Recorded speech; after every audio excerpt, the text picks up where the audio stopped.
Ukážeme, jak funguje WorkChat, tedy chatování, psaní ve Venai Work. Po přihlášení vidím chat nahoře v liště a Venai Work chat je hlavním komunikačním kanálem naší práci. Mohu si zde psát s jedním kolegou anebo s více kolegy.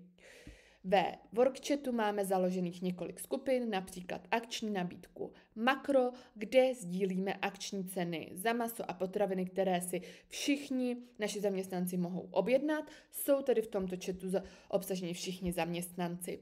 Poté máme například Park Hotel Team nebo Penzion Vědomice Team, kde můžeme napsat svým kolegům z týmu.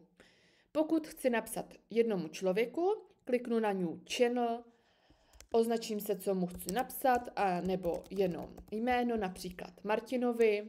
Zde začnu psát jméno, objeví se mi Martin a můžu mu přes tlačítko Next napsat ahoj, můžeš si se mnou vyměnit směnu a odešlu. V tu chvíli on uvidí chat a můžeme si chatovat.